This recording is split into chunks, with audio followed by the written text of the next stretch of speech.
साथियों, राष्ट्रीय पिछड़ा वर्ग मोर्चा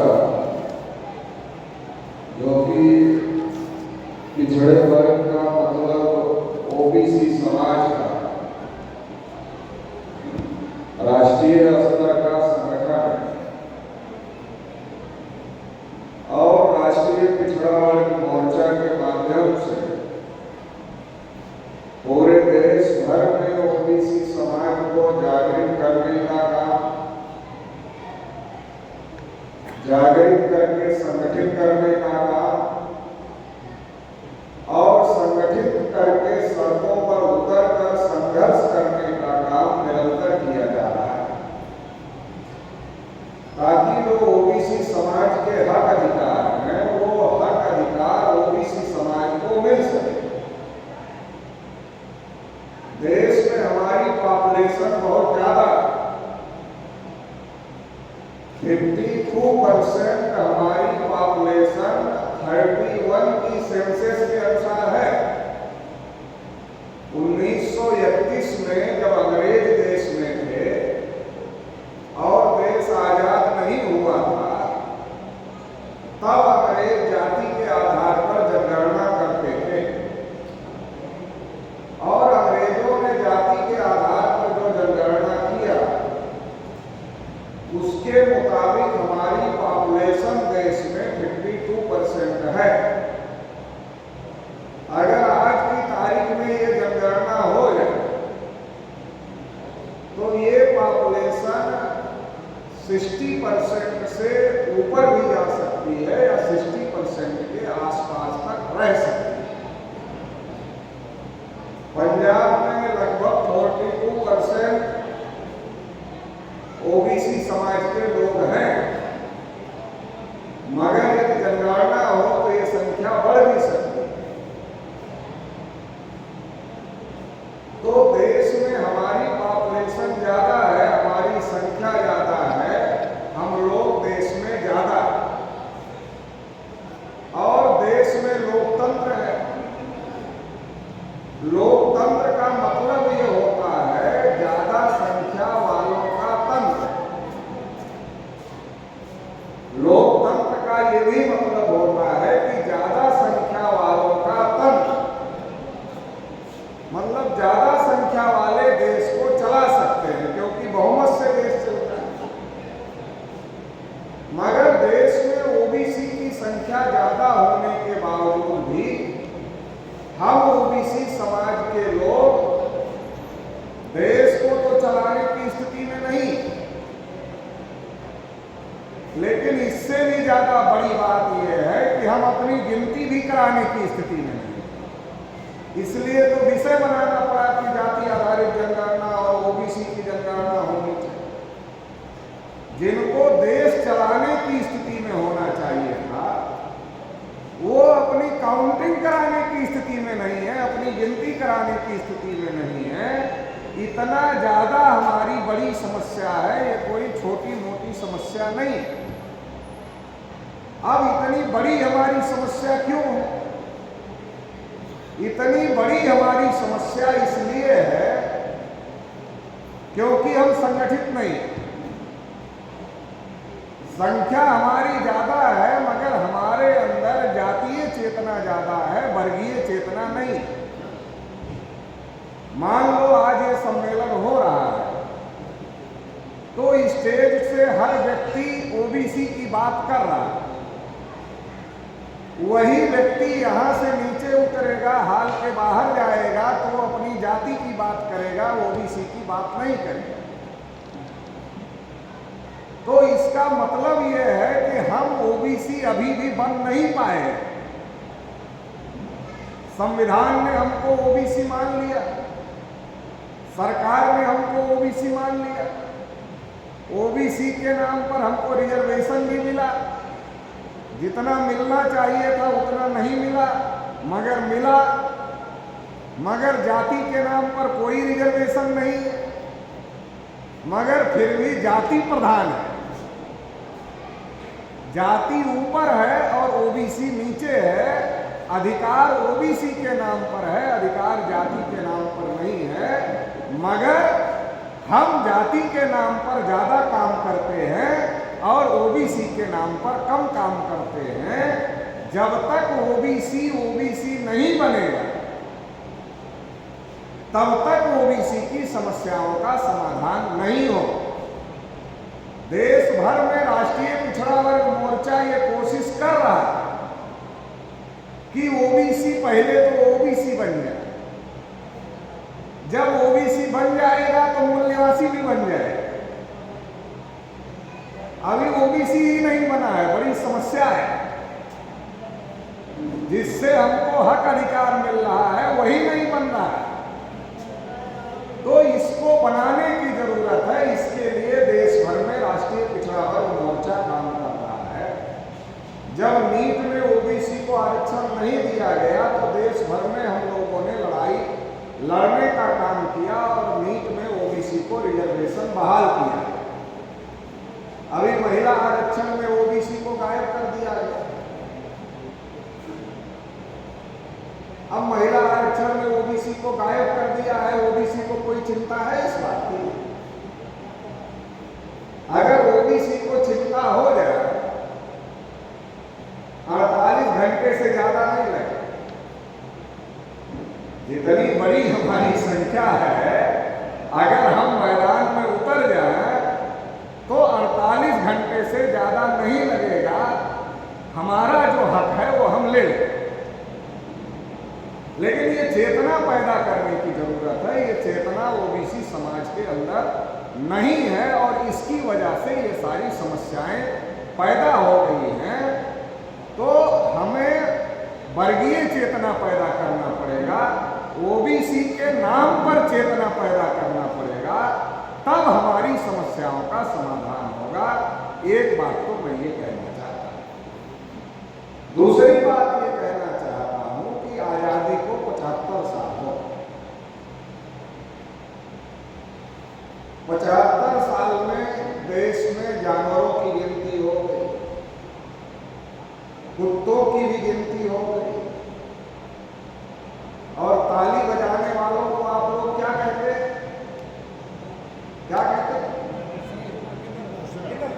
जो कहते हैं उनकी भी हो गई। मतलब कुत्तों की भी हो गई, जानवरों की भी हो गई, और जो ताली बजाने वाली जमात है उनकी भी हो गई। मगर हम जो 52%, 52% ओबीसी समाज के लोग हैं, हमारी गिनती आजादी के 75 साल में नहीं हुई। तो वो जो ताली बजाने वाली जमात है, आप लोग सोच रहे होंगे कि पटेल जी कह रहे हैं हम उनसे भी ज्यादा गए गुजरे हो गए हैं क्या? मतलब ताली बजाने वाले जमात से भी ज्यादा गए गुजरे हो गए क्या हम ओबीसी के लोग? मेरा ऐसा कहना नहीं है, मगर आपके दिमाग पर जोर पड़े, आपके दिमाग पर धक्का लगे और आप सोचने के लिए मजबूर हो जाए, इसलिए मेरा ऐसा कहना है कि उनकी भी हो गई मगर हमारी नहीं हुई।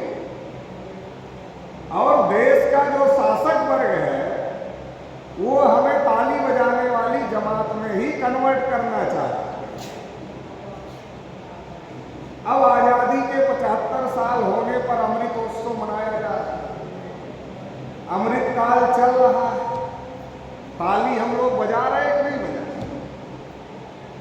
कोविड आया तो ताली थाली किसने बजाई? 370 हटा तो ताली थाली किसने बजाई? 3 तलाक हटा तो ताली थाली किसने बजाई? हम ही तो बजा रहे हैं। तो हमसे हर काम के लिए ताली बजवाई जा रही है, मगर हमें ये सोचने ही नहीं दिया जा रहा है कि देश में हमारा भी कोई हक अधिकार है, वो हमें मिलना चाहिए। ये सोचने का हमें मौका नहीं दिया जा रहा है। जिस चीज से हमको कोई लेना देना नहीं, उसके लिए भी हम तालियां बजा रहे हैं। चलो आजादी को 75 साल हो गए, हमारे पूर्वजों ने शहादत दिया, कुर्बानी दिया, तब अंग्रेज इस देश को छोड़कर गए। अगर हमारे पूर्वज आजादी की लड़ाई में शामिल नहीं होते तो आज जो लोग नागपुर में बैठकर देशभक्ति और देशद्रोह का सर्टिफिकेट बांट रहे हैं, उनके बाप दादा की औकात थी अंग्रेजों को देश से खदेड़ देते? उनकी औकात नहीं थी अंग्रेजों को देश से खदेड़ देते। हमारे पूर्वजों ने कुर्बानी दिया, शहादत दिया, इसकी वजह से अंग्रेज देश छोड़कर गए। चलो चले गए तो क्यों शहादत दिया? इसलिए शहादत दिया कि जब अंग्रेज देश छोड़कर चले जाएंगे, हमारा राजा और हम अपनी समस्याओं का समाधान करने लायक हो जाए। 75 साल आजादी को हो गया, हम अपनी गिनती कराने लायक नहीं हुए। समस्या का समाधान करना तो बहुत बड़ी बात है, हम आजादी के 75 साल में अपनी गिनती कराने लायक नहीं हुए। और फिर कहा जा रहा कि आजादी को 75 साल हो गया, अमृतोत्सव मनाओ। सरकार चलाने वाले लोगों का कहना है कि देश में अमृतकाल चल रहा है। चलो चल रहा है, अमृतोत्सव मनाया जाना चाहिए, लेकिन ये भी ओबीसी समाज को समझना चाहिए कि आजादी के से जो अमृत निकला 75 साल में, उस अमृत में कुछ अमृत ओबीसी को भी मिला है कि नहीं मिला है, ये भी तो सोच लो। इसका भी तो कोई डाटा निकाल लो, इसकी भी तो जानकारी कर लो कि आजादी की लड़ाई तो हमारे पूर्वज लड़े, लेकिन आजादी की मलाई 3.5% वाले खा रहे हैं, हमें नहीं मिल रहा। आजादी की लड़ाई हमारे पूर्वज लड़े और आजादी की मलाई 3.5% वाले खा रहे हैं, हमें नहीं मिल रहा। और फिर वही कह रहे हैं कि आजादी का अमृतोत्सव में ताली बजाओ। तो हमें सोचना पड़ेगा, समझना पड़ेगा। देखो, जब देश में आजादी की लड़ाई चल रही थी तो हर कौम के लोग परेशान थे। किस बात के? देश तो आजाद हो जाएगा, हमें क्या मिलेगा? परेशान थे कि नहीं परेशान? बात कर रहे थे इसकी कि आजादी के बाद हमें क्या मिलेगा। मगर क्या ओबीसी समाज के लोग भी ऐसी कोई मांग कर रहे थे कि आजादी के बाद हमें क्या मिलेगा? ओबीसी समाज के लोगों ने कहा देश आजाद हो जाएगा तो हम ही देश को चलाएंगे, हम ही देश को चलाएंगे, तो हमें क्या चाहिए? मगर आजादी के बाद में देश चलाने का मौका हमारे पास में नहीं है। देश चलाने का मौका 3.5% ब्राह्मणों के पास में चला गया और उन्होंने हमारी गिनती को रोक दिया। देखो, जब पहली बार देश के प्रधानमंत्री बने पंडित जवाहरलाल नेहरू, तो कांग्रेस महासमिति में चुनाव, कांग्रेस महासमिति में इलेक्शन हुआ और ये तय किया गया कि जो इस बार देश का पहला कांग्रेस का अध्यक्ष चुना जाएगा, वो देश का पहला प्रधानमंत्री बने। सरदार वल्लभ भाई पटेल और पंडित जवाहरलाल नेहरू ऐसे दो दावेदार उस इलेक्शन में थे। कांग्रेस महासमिति जितने राज्यों की कमेटियों ने वोटिंग किया, उन सब ने सरदार वल्लभ भाई पटेल को समर्थन किया। नेहरू जी को किसी भी राज्य की कमेटी ने समर्थन नहीं किया। मगर गांधी जी नेहरू जी को ही चाहते थे और इसलिए गांधी जी ने सरदार पटेल को कहा कि पटेल अपना नाम वापस ले, और दबाव बनाकर सरदार पटेल का नाम वापस करवा दिया और पंडित जवाहरलाल नेहरू जी देश के पहले प्रधानमंत्री बन गए। भारत में लोकतंत्र आने से पहले लोकतांत्रिक मूल्यों की हत्या कर दी गई और जब नेहरू जी देश के प्रधानमंत्री बन गए तो नेहरू जी ने हमारी जनगणना रोक दी। जो अंग्रेज करते थे वो नेहरू जी ने रोक दिया।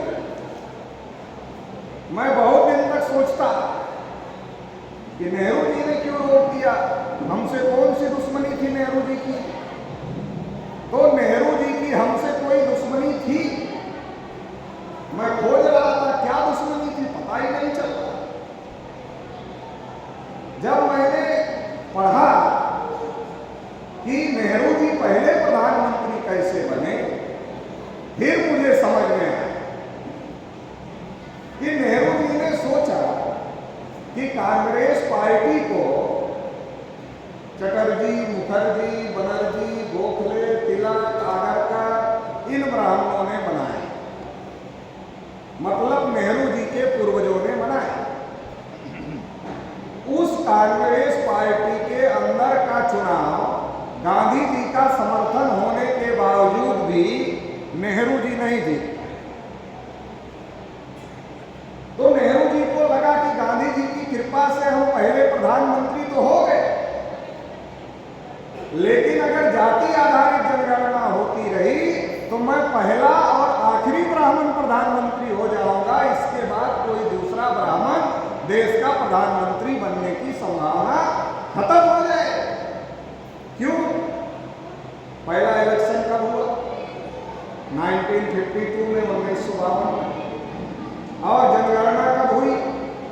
1931 के बाद 1941 में। 41 के बाद कब होनी थी? 10 साल बाद 1951 में। जनगणना होनी थी 1951 में और चुनाव होना था 1952 में। 51 में जनगणना होनी थी और 52 में इलेक्शन होने थे।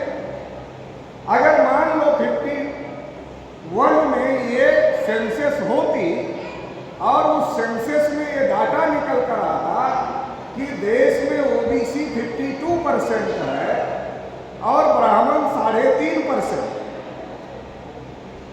देश में ओबीसी 52% है और ब्राह्मण 3.5% है, तो 51 में ही कुछ ओबीसी के दिमाग की बत्ती जल जाती। जिनकी बची रहती तो जब 61 में अगली सेंसस की रिपोर्ट आती तो उनकी भी जल जाती, और जिनकी बची रहती तो 71 में जब सेंसस की रिपोर्ट आती 10 साल बाद तो उनकी भी जल जाती। मतलब ज्यादा से ज्यादा 71 आते आते ओबीसी के दिमाग की बत्ती पूरी तरीके से जल जाती कि इस देश में हम 52% हैं तो हमारा राज होना चाहिए, इनका नहीं होना चाहिए जो 3.5% है। अगर ये दिमाग की बत्ती जल जाती तो ब्राह्मण देश के प्रधानमंत्री लगातार कैसे होते? नेहरू जी ने सोचा बड़ा खतरनाक मामला है। उन्होंने सेंसस कमिश्नर को बुलाया और कहा अब कास्ट बेस्ड सेंसस नहीं होगी। अंग्रेज करते थे, अब नहीं होगी। नेहरू जी ने बंद कर रिलीजन बेस्ड सेंसस होगी, धर्म के आधार पर सेंसस होगी। क्यों होगी? क्योंकि धर्म के आधार पर बहुसंख्यक ओबीसी को हिंदू बनाकर ब्राह्मणों के पीछे लगाया जा सकता है और उसका समर्थन लिया जा सकता है, चाहे कभी सिखों के खिलाफ भड़काकर, चाहे कभी मुसलमानों के खिलाफ भड़काकर, चाहे कभी ईसाइयों के खिलाफ भड़का करके इनका समर्थन ब्राह्मणों के पीछे खड़ा किया जा सकता है और इनका समर्थन लेकर ब्राह्मण देश में प्रधानमंत्री बनते रहेंगे, इनकी सरकार बनती रहेगी। ये बात नेहरू जी ने सोच समझ करके किया, बिना सोचे समझे नहीं किया। 31 में हुई, 41 में हुई और 51 में जब होना था तो उन्होंने हमारी सेंसस को रोकने का काम किया। केवल इतना ही नहीं किया, आर्यल चंदापुरी जी जो बिहार के ओबीसी के बड़े नेता थे, वो बाबा साहब अम्बेडकर को 18 मार्च 1848 को मिले और बाबा साहब अम्बेडकर को कहा कि शेड्यूल कास्ट के लोगों का आरक्षण की व्यवस्था हो गई, शेड्यूल ट्राइब के लोगों की भी आरक्षण की व्यवस्था हो गई, मगर बाबा साहब ओबीसी के लिए कुछ नहीं हुआ, आप इसको भी देखिए। तो बाबा साहब अम्बेडकर ने कहा कि मैं तो सोच ही रहा था कि कोई आपके समाज का आदमी आगे तो आए और कहे कि हमारे लिए भी होनी चाहिए। तो कहा हम कोशिश करें। तो बाबा साहब अम्बेडकर ने भारतीय संविधान में आर्टिकल 340 नाम का एक आर्टिकल लिखा कि सरकार ओबीसी के लिए आयोग गठित करे और आयोग आयोग की रिपोर्ट को लागू करे। नेहरू जी देश के प्रधानमंत्री थे। नेहरू जी को क्या समस्या थी ओबीसी के लिए आयोग बना? समस्या नहीं होनी चाहिए थी, मगर समस्या थी और वो आयोग नहीं बना रहे थे। जब वो नहीं बना रहे थे तो डॉक्टर अंबेडकर ने जब कानून मंत्री पद से इस्तीफा दिया तो उसमें एक कारण ये भी लिखा कि नेहरू जी मेरे बार बार कहने के बावजूद ओबीसी के लिए आयोग नहीं बना, इसलिए मैं इस्तीफा दे रहा हूं। तो डॉक्टर अंबेडकर के दबाव में आकर नेहरू जी ने कालेलकर कमीशन बनाया। लेकिन जब डॉक्टर बाबा साहब अंबेडकर दुनिया से चले गए तो फिर उसको लागू नहीं किया। तो सवाल यह है कि हमको अधिकार मिलता तो उनको क्या दिक्कत थी? ये समझने वाली बात है। क्यों रोक रहे?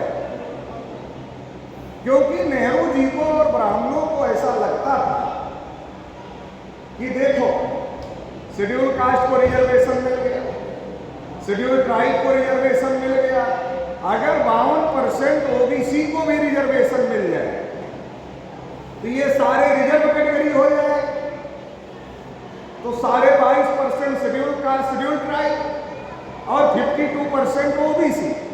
अरे सब रिजर्वेशन लेने वाले हो जाएंगे, सब एक लाइन में खड़े हो जाए, सारे रिजर्व कैटेगरी के लोग एक लाइन में खड़े हो जाएंगे तो 52 ये और 22 वो,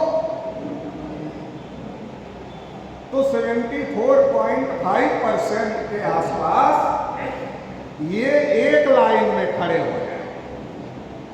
और जब 74.5% ये सब रिजर्वेशन कैटेगरी वाले हो जाएंगे, ये एक लाइन में खड़े हो जाएंगे, तो जो माइनॉरिटी के लोग हैं वो हमारे पीछे क्यों आएंगे? वो भी इन्हीं के साथ चले जाएंगे। तो हमारा क्या होगा? देश में ब्राह्मणों की राजनीति का क्या होगा? 3.5% ब्राह्मण जो अपने वोट से गांव में प्रधान नहीं बना सकते, सरपंच नहीं बना सकते, वो प्रधानमंत्री कैसे बनेंगे ओबीसी के समर्थन के बगैर? ओबीसी को अधिकार क्यों नहीं मिल रहा? उसके पीछे ब्राह्मणों की राजसत्ता छिपी हुई है। ओबीसी को अधिकार मिलेगा, ब्राह्मणों की राजसत्ता जाएगी, हमारी सत्ता है। ब्राह्मण इस बात को समझते हैं, इसलिए वो ओबीसी को रिजर्वेशन देना नहीं चाहते थे। कोई छोटे मोटे ब्राह्मण नहीं, पंडित जवाहरलाल नेहरू जैसे बड़े ब्राह्मण, जिनको समाजवादी नेता कहा जाता था, सेकुलर नेता कहा जाता था, उन्होंने भी हमारे बारे में नहीं सोचा और हमारे साथ न्याय करने का काम नहीं किया। अब नेहरू जी के बाद 51 में नेहरू जी ने रोका क्यों? 10 साल बाद फिर 61 आया, 61 में फिर नेहरू जी प्रधानमंत्री थे, फिर उन्होंने रोक दिया। फिर 10 साल बाद 71 आया, फिर 71 में फिर इंदिरा गांधी प्रधानमंत्री थी, उनकी बेटी। तो जब बाप ने नहीं किया तो बेटी कैसे कर दी? बेटी ने रोक दिया।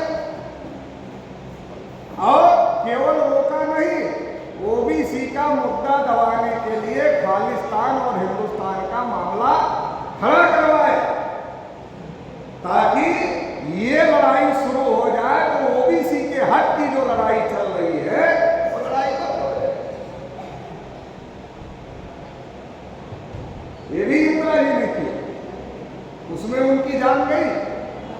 जान चली जाना मंजूर है, मगर ओबीसी को अधिकार देना मंजूर नहीं।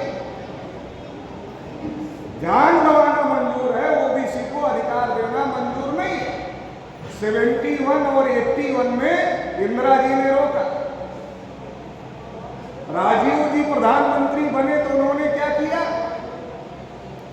उन्होंने श्रीलंका विभाजन का मामला खड़ा किया ताकि ओबीसी फंसा ना। ओबीसी तो देशभक्त है, जैसे देश का कोई मुद्दा खड़ा हो जाए तो फिर ओबीसी के सामने अपना कोई मुद्दा होता ही नहीं। तो श्रीलंका विभाजन का मुद्दा खड़ा किया ओबीसी का मुद्दा दबाने के लिए, उसमें राजीव गांधी की जान चली। मतलब ये लोग अपनी जान गंवा रहे हैं, मगर हमको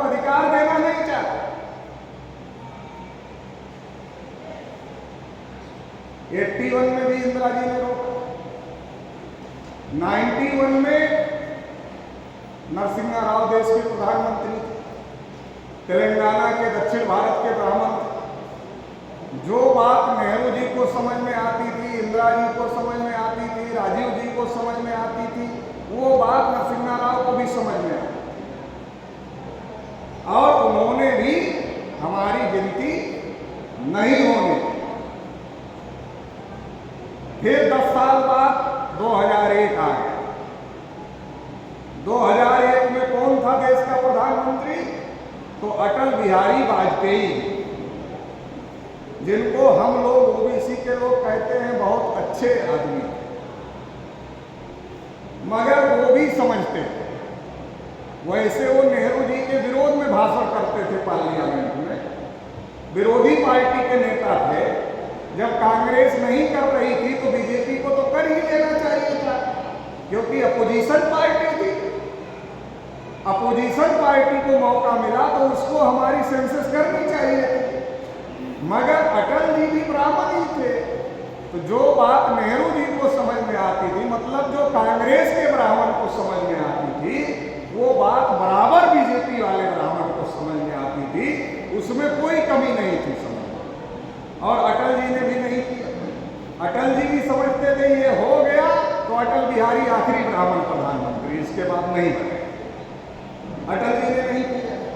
फिर 2011 का समय, मनमोहन सिंह जी देश के प्रधानमंत्री थे, कांग्रेस की सरकार। तो हम लोगों ने सोचा कि इस बार तो हो ही जाए, क्यों? कोई ब्राह्मण देश का प्रधानमंत्री नहीं है तो गिनती हो जाए।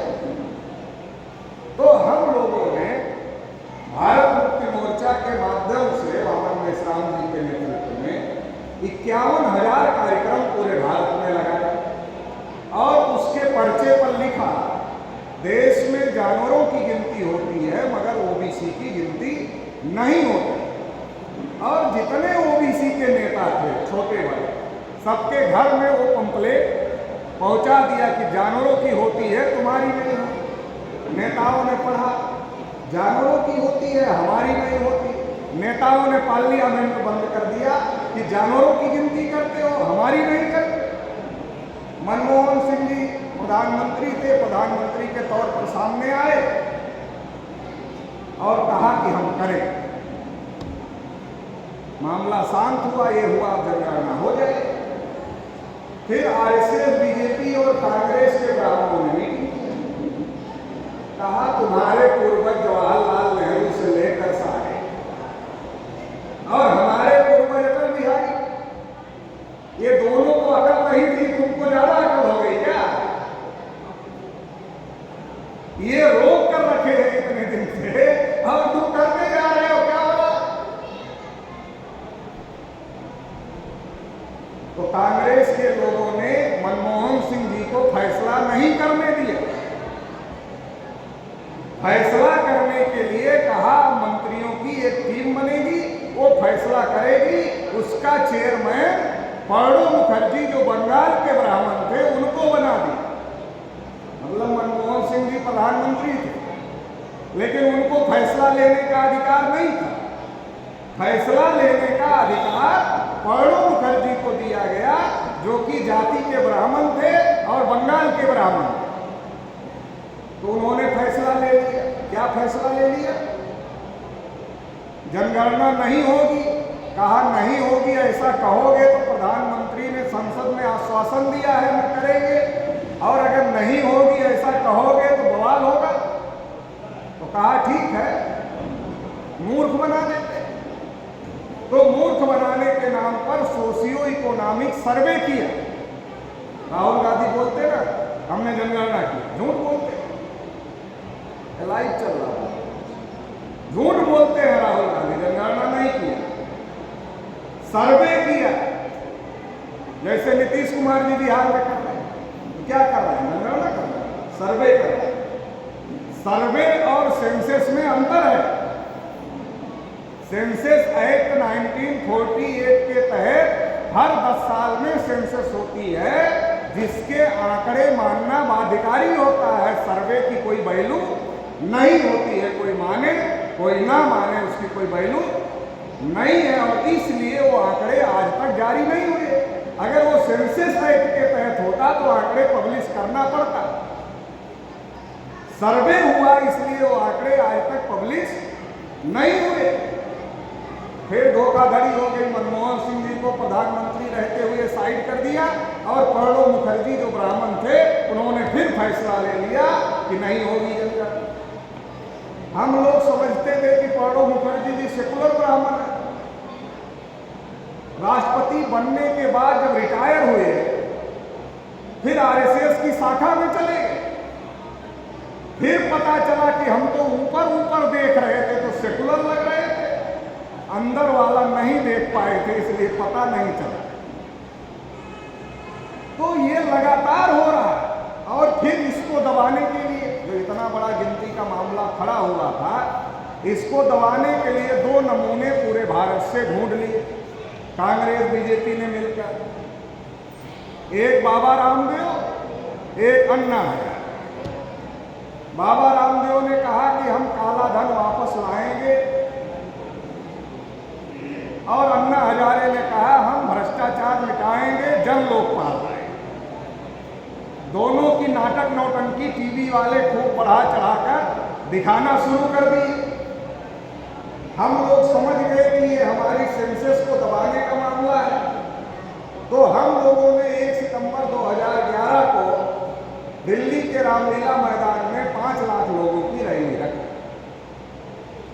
ओबीसी समाज के लोगों को हम लोग कह रहे थे चलो दिल्ली, तुम्हारी गिनती का मामला है। ओबीसी वाले हमको कहते थे पटेल जी, बेचारा अन्ना हजारे, या तो राजा हरिश्चंद्र की कहानी सुना है ईमानदार के मामले में, या तो बेचारा अन्ना हजारे साक्षात ईमानदार आदमी धरती पर आ गया है। वो मर जाएगा अगर उसका साथ नहीं दिया जाएगा, जन लोकपाल नहीं आएगा। उसकी जान पहले बचा लेते हैं, गिनती तो बाद में भी हो जाए।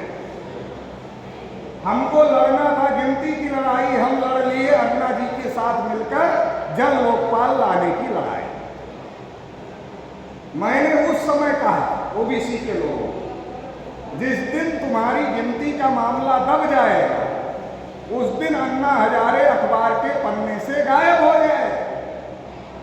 अभी अन्ना हजारे की कमाई की मलाई केजरीवाल जी खा रहे हैं, अन्ना हजारे का कुछ पता नहीं है। जो कमाई अन्ना हजारे ने किया उसकी मलाई केजरीवाल जी को मिल रही है और अन्ना जी का कुछ अता पता नहीं है।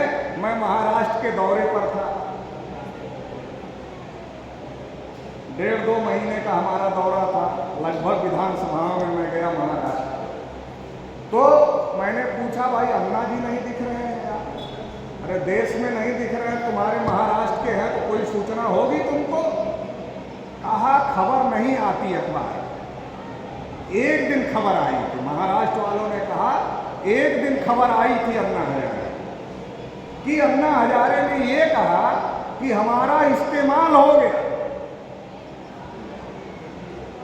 अब अन्ना जी का इस्तेमाल हो गया, हमारी गिनती का मामला भी दब गया और फायदा केजरीवाल को हो गया, फायदा ब्राह्मणों को हो गया, ब्राह्मण को हो गया, बनिया को हो गया और ओबीसी वाले ताली बजा बजा के अन्ना के साथ लड़ाई लड़ते रहे। इनको कोई फायदा इसका हुआ नहीं।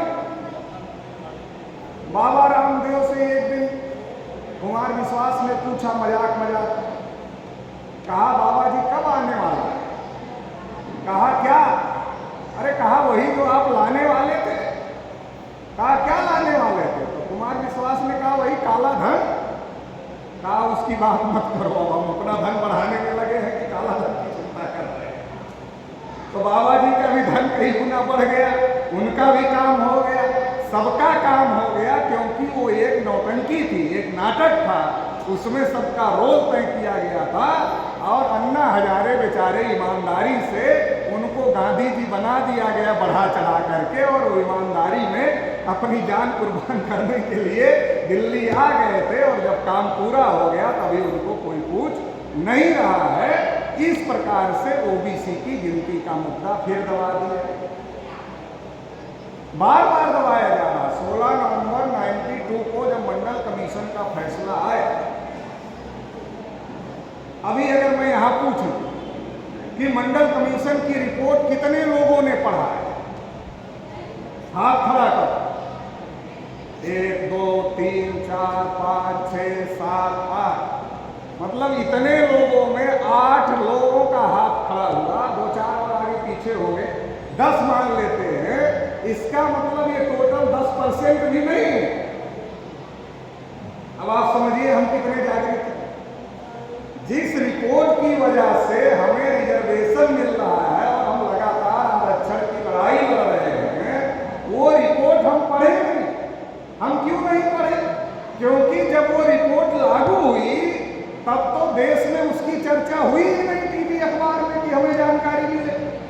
जब वो रिपोर्ट लागू हुई तब तो मंदिर मस्जिद की चर्चा देश में चल रही। 16 नवंबर 92 को जब मंडल कमीशन का फैसला आया तो 52% ओबीसी को केवल 27% आरक्षण मिला।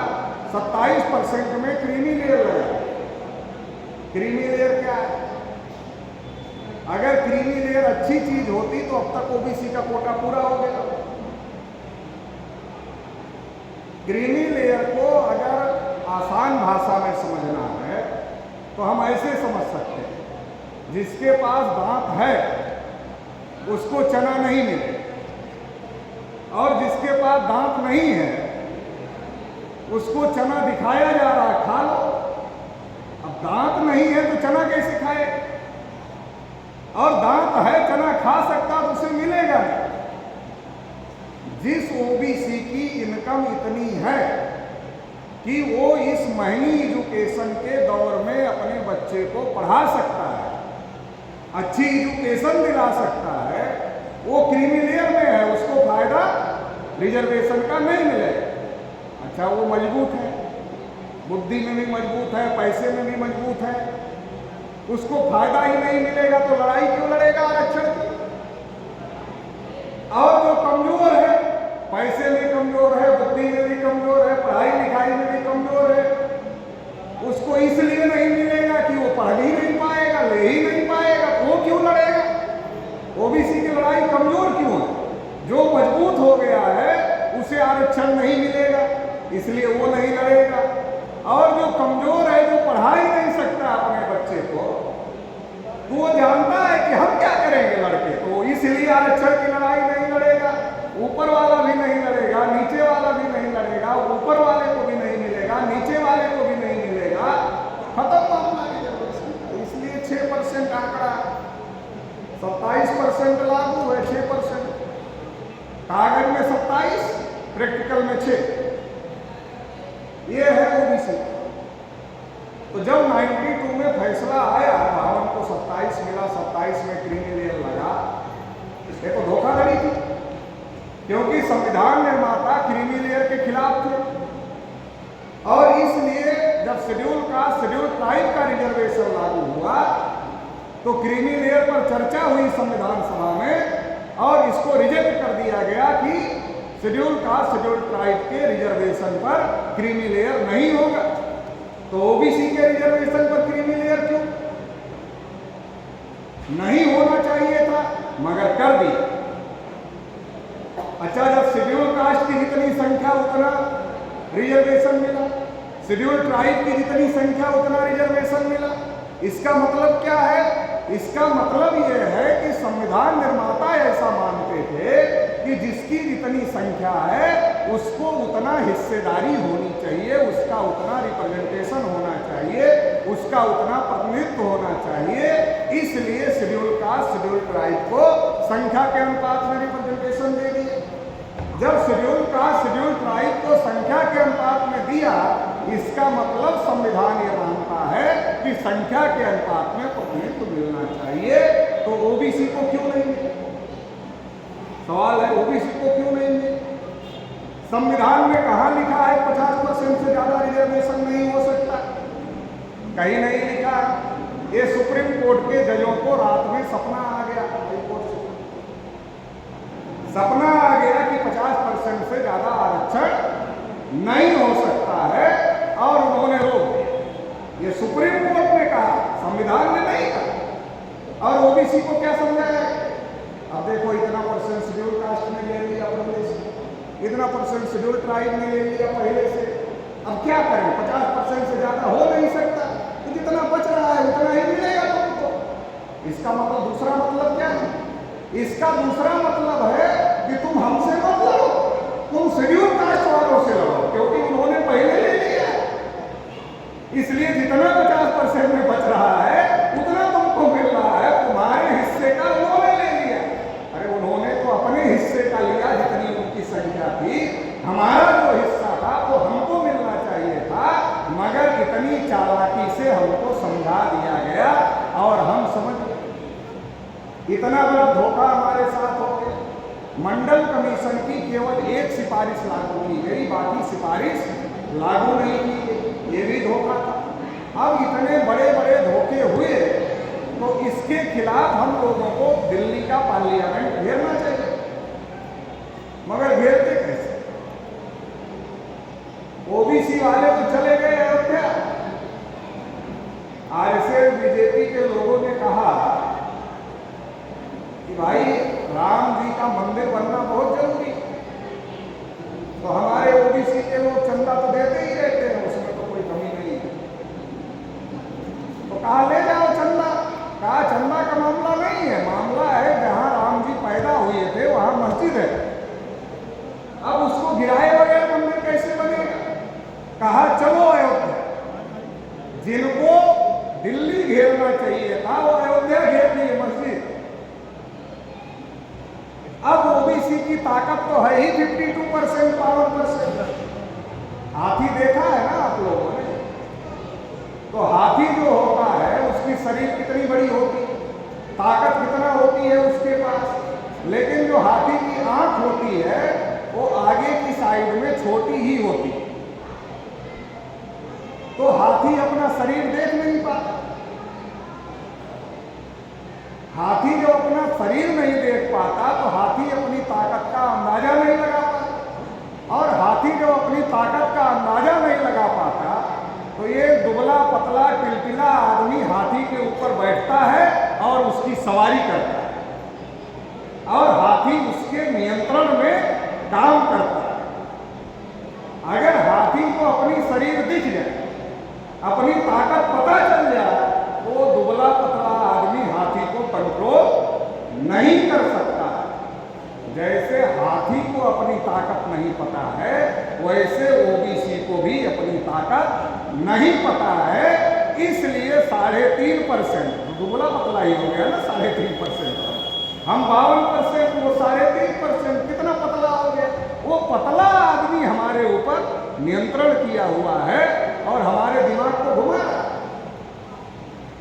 बाबरी मस्जिद 6 दिसंबर को गिरा दिया, 16 नवंबर 92 को फैसला आया, हमारे साथ धोखेबाजी हुई, 20 दिन में बाबरी मस्जिद गिरा। अब मुद्दा ही हमारा गायब हो गया, बाबरी मस्जिद क्यों गिरी, ये मुद्दा शुरू हो गया। तो बार बार ये हो रहा है, हमारे हक अधिकार हमें ना मिले, क्योंकि अगर देश में ब्राह्मणों की पार्टियों का राज है तो उसके लिए ओबीसी के लोगों का समर्थन उनको है, तभी राज है। अगर ओबीसी के लोग समर्थन ना करें तो ब्राह्मणों की पार्टियों का राज देश में नहीं हो सकता है और हमारा हो सकता है। तो ये हमको समझने की जरूरत है। तो गिनती नहीं हो रही है, अभी मोदी जी ओबीसी, अपने को ओबीसी कहते हैं, और मोदी जी को बहुत शौक है। क्या शौक है? अंग्रेजों ने जो जो पहचान दिया वो सब खत्म कर दिया। तो हमने हाथ जोड़कर दोनों विनती किया मोदी जी से कि मोदी जी 1931 में जनगणना हुई, जब 1931 में जनगणना हुई, जो जा रहे उनको जाने दो, जो सुन रहे उनको सुनने दो। 1931 में जनगणना हुई तो अंग्रेजों का समय था, तो हमें बार बार कहना पड़ता है कि अंग्रेजों की गिनती के हिसाब से हम 52% है। अरे आप गिनती कर दो तो कम से कम हम कहेंगे मोदी जी ने गिनती करवाई थी, उसके हिसाब से हम कितने % है। मगर ये करने के लिए मोदी जी तैयार नहीं है, क्योंकि मोदी जी के पास फैसले लेने का अधिकार नहीं। बीजेपी आरएसएस का बच्चा है, बीजेपी आरएसएस का बच्चा है, और बच्चे को बाप की बात मानना पड़ता है। बाप मोहन भागवत है, तो मोहन भागवत ब्राह्मण है, तो अभी भी गिनती कौन रोक रहा? अभी भी गिनती ब्राह्मण ही रोक रहे हैं। दिख रहा मोदी रोक रहे हैं, मोदी नहीं रोक रहे हैं, ब्राह्मण रोक रहे हैं। मोदी को आगे किया गया, इस बात के लिए आगे किया गया ताकि ओबीसी का वोट मोदी का चेहरा दिखाकर लिया जा सके, इसलिए मोदी को आगे किया गया। और मोदी को आगे करके 314 ओबीसी के बच्चों की नियुक्ति रोक दिया जो यूपीएससी की परीक्षा पास करे थे। ओबीसी के बच्चों की स्कॉलरशिप रोक दिया। बजट में आप पंजाब में बजट का विषय रखे हो, यहां तो ईमानदार पार्टी वाली सरकार है। ये ईमानदार पार्टी वाले बीजेपी वालों को बेईमान पार्टी कहते हैं, लेकिन हमारे लिए बजट देने में दोनों ही बेईमानी कर रहे हैं। ये ईमानदार पार्टी का तमगा लेकर घूमने वाले भी पंजाब में ओबीसी को बजट में हिस्सा नहीं दे रहे, टैक्स ले रहे, हिस्सा नहीं दे रहे। ये ईमानदारी है, बेईमानी है। ये जो ईमानदार पार्टी का टैग लगाकर पंजाब में सरकार चला रहे हैं, ये टैक्स तो ओबीसी से पूरा ले रहे हैं, मगर डेवलपमेंट के लिए ओबीसी को बजट नहीं दे रहे हैं। तो ये ईमानदारी है कि बेईमानी है? ये बेईमानी है। तो जो बेईमान पार्टी जिसको ये कहते हैं दिल्ली में, वो भी बेईमानी कर रही है, और ये ईमानदार पार्टी अपने को बनने वाली, ये भी बेईमानी हमारे साथ कर रही है। तो हमारे साथ कांग्रेस भी बेईमानी कर रही है, बीजेपी भी बेईमानी कर रही है, और ये ईमानदार पार्टी भी बेईमानी कर रही है। तो हमें समझना पड़ेगा कि जब तक हम अपना संगठन नहीं मजबूत करेंगे, अपनी ताकत नहीं मजबूत करेंगे, तब तक हमारी समस्याओं का समाधान नहीं होगा। और उसके लिए हमें दोस्त और दुश्मन की पहचान करना पड़े। हमारा दोस्त कौन है और हमारा दुश्मन? देखो, हम कभी शेड्यूल कास्ट से लड़ा दिए जाते हैं, कभी शेड्यूल ट्राइब से लड़ा दिए जाते हैं, कभी मुसलमान से लड़ा दिए जाते हैं, कभी सिख से लड़ा दिए जाते हैं, कभी ईसाई से लड़ा दिए जाते हैं, कभी और किसी से लड़ा दिए जाते हैं, और हम लड़ते रहते हैं। सब काम के लिए हम लड़ते रहते हैं, मगर अपने अधिकार के लिए हम नहीं लड़ते, और इसलिए हमारा अधिकार हमको नहीं मिल रहा है। लड़ते हम हैं और फायदा उनको हो रहा। अच्छा बताओ, आजादी के 75 साल एक भी मुसलमानों की पार्टी ने दिल्ली में सरकार बनाई, सेंट्रल गवर्नमेंट? एक भी सिखों की पार्टी ने बनाई सेंट्रल गवर्नमेंट? एक भी ओबीसी की पार्टी ने सेंट्रल गवर्नमेंट 5 साल के लिए बनाई? एक भी शेड्यूल कास्ट की पार्टी ने बनाई? एक भी शेड्यूल ट्राइब की पार्टी ने बनाई? किसी ने नहीं बनाई। जिनकी पॉपुलेशन देश में 90% है, उनकी एक भी पार्टी ने लोकतंत्र में 75 साल की आजादी में एक बार भी सरकार नहीं बनाई। और हम लड़ रहे हैं, वो लड़ा रहे हैं, लड़ हम रहे हैं, लड़ा वो रहे हैं, फायदा उनको हो रहा है। तो बार बार उनकी ही पार्टियों की सरकार बन रही है, और समझौता कर लिया। कैसे? देखो, हम रहेंगे, इनको 10 जूता तक मारेंगे। जब ये चिल्लाएंगे तो हमको छोड़कर 10 साल बाद तुम्हारे पास जाए। जब तुम्हारे पास जाएंगे तो तुम 10 जूते के साथ 5 जूता और बढ़ा दें। तो दूसरी ब्राह्मण की पार्टी 5 जूता बढ़ा देती है, फिर हम चिल्लाते। 14 में भी चिल्ला रहे थे और 23 में भी चिल्ला रहे। 14 में दूसरी पार्टी की सरकार थी, तब भी चिल्ला रहे थे, वो भी ब्राह्मण की पार्टी की सरकार थी। और 24 में दूसरे ब्राह्मण की पार्टी की सरकार है, तब भी चिल्ला रहे, क्योंकि वो 10 मार रही थी तो इसको लाया। उसने इसके कान में कह दिया, देखो 10 ही मार रहे, ये चिल्ला रहे। तुम्हारे पास गए, 5 बढ़ा दे, बढ़ा दिया, और फिर चिल्ला रहे। इसने उसके कान में बोल दिया, देखो अब ये फिर चिल्ला रहे, ये हमें भगाना चाहते हैं, तुम्हें लाना चाहते हैं। तो 15 तक हमने पहुंचा दिया है जैसा तुमने कहा, अब 5 तुम बढ़ाना है। तो ये बारी बारी से जूता बढ़ाने का काम हो रहा है और हमारी किसी समस्या का समाधान नहीं हो रहा है। तो इसलिए ओबीसी का मजबूत संगठन बनाने की जरूरत है। आजकल तो ईवीएम में घोटाला हो, वोट आप किसी को डालो किसी को जा रहा। अभी इसके खिलाफ 26 नवंबर को हम लोगों ने इलेक्शन कमीशन पर लाखों लोगों का मोर्चा ले जाने का निर्णय लिया है कि चुनाव बैलेट पेपर से कराओ, ईवीएम नहीं चलेगा, अब बैलेट पेपर से चुनाव कराओ। तो इसके लिए भी मोर्चा ले जाने का काम हम लोग कर रहे हैं। तो साथियों, ये बहुत सारी बातें हैं। मंडल कमीशन की रिपोर्ट पंजाब में ठीक से नहीं लागू, तो ये तो बहुत सारी बातें ठीक से देश में नहीं लागू हुई। पंजाब का छोड़ो, अभी तक 2 सिफारिशें ही मंडल कमीशन की ऑल इंडिया लेवल पर लागू हुई, बाकी जगह नहीं लागू। तो ये सारा तब हो सकता है जब हम इतनी बड़ी ताकत बनाएं कि सरकार कोई भी वो दबाव हमारा, जब इतनी बड़ी ताकत हम ओबीसी के नाम पर निर्माण कर लेंगे तब हम अपनी समस्याओं का समाधान करने लायक हो जाएंगे। तो इसके लिए राष्ट्रीय पिछड़ा वर्ग मोर्चा काम कर रहा है। आप सभी को ये अनुरोध है कि राष्ट्रीय पिछड़ा वर्ग मोर्चा को गांव-गांव तक फैलाने का काम करें। जो हमारे दूसरे संगठन के ओबीसी संगठन के साथी आए, उनको भी हमारा कहना है वो अपना संगठन भी मजबूती से आगे बढ़ाए और हम लोग मिल करके इस लड़ाई को लड़ने का काम करेंगे, क्योंकि अब चुप नहीं रहा है। और अगर अब चुप हो गए फिर कब बोले?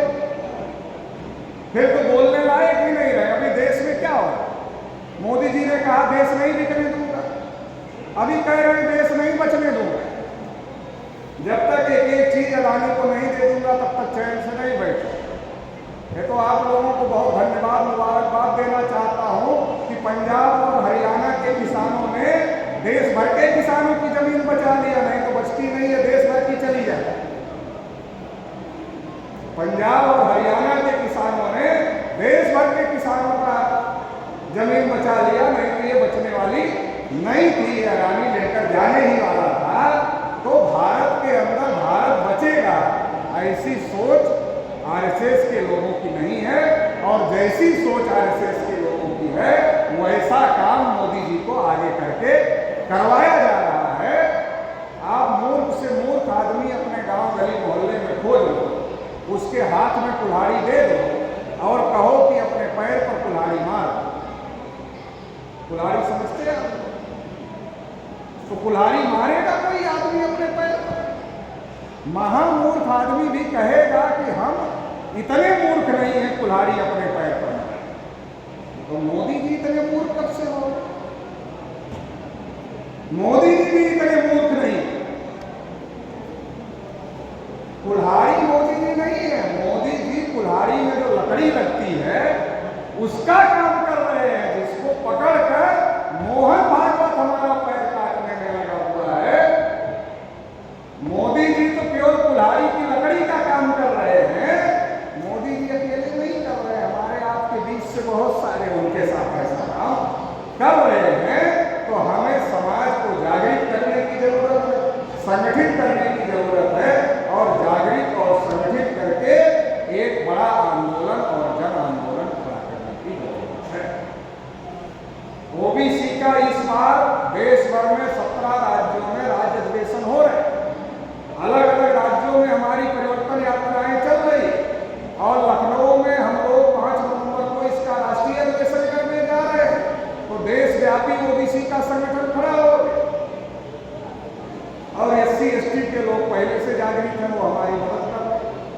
तो एससी एसटी ओबीसी और माइनॉरिटी अगर ये इकट्ठा आ जाए तो ये 85 से 90% हो जाएंगे, और इनके हाथ में कुछ नहीं है। हमारी आपस में कोई लड़ाई है, इनके हाथ में कुछ है ही नहीं। जहां से कानून बनता है, एक भी बार इनमें से किसी की पार्टी ने सरकार नहीं बनाई। जहां से कानून पर अमल होता है, क्लास 1 क्लास 2 के अधिकारी 79.2% ब्राह्मण और ऊंची जाति के लोग। जहां से न्याय मिलता हाई कोर्ट और सुप्रीम कोर्ट में जज वही लोग हैं, और देश की मीडिया वही लोग हैं। तो हम कहाँ हैं? शेड्यूल कास्ट कहाँ है? शेड्यूल ट्राइब कहाँ है? ओबीसी कहाँ है? माइनॉरिटी कहाँ है? जब हम में से किसी के हाथ में कुछ नहीं है तो हम आपस में क्यों लड़ रहे हैं? अगर हम आपस में इकट्ठा हो जाएं ईमानदारी के साथ में, एक फार्मूले के साथ, जिसकी जितनी संख्या भारी उसकी उतनी हिस्सेदारी, केवल एक फार्मूले के साथ अगर हम लोग एकजुट हो जाएं, एकता बना ले, तो जो 3.5% के लोग देश में राज कर रहे हैं उनको वहां से नीचे उतारा जा सकता है और हमारे आदमी को बिठाया जा सकता है, और इस देश में सबके साथ इंसाफ हो सकता है, न्याय हो सकता है, भारत फिर से विश्व गुरु बन सकता है, भारत फिर से सोने की चिड़िया बन सकता है। तो ये करने के लिए हम लोगों को कोशिश करनी चाहिए, इस लड़ाई को मजबूत करना चाहिए। ओबीसी को ध्यान रखना चाहिए कि घोड़ा अगर घास से दोस्ती करेगा तो घोड़े को जब भूख लगेगी तो घास को खाएगा, इसलिए घास को सतर्क रहना चाहिए। घास घोड़े में भाईचारा होगा तो घोड़े को भूख लगेगी तो भाई बनाकर चारे को खाएगा। ओबीसी अगर उन लोगों से दोस्ती करेगा जो उसके हक अधिकार पर कब्जा किए हैं तो उसके साथ जैसा हो रहा है वैसे ही होगा।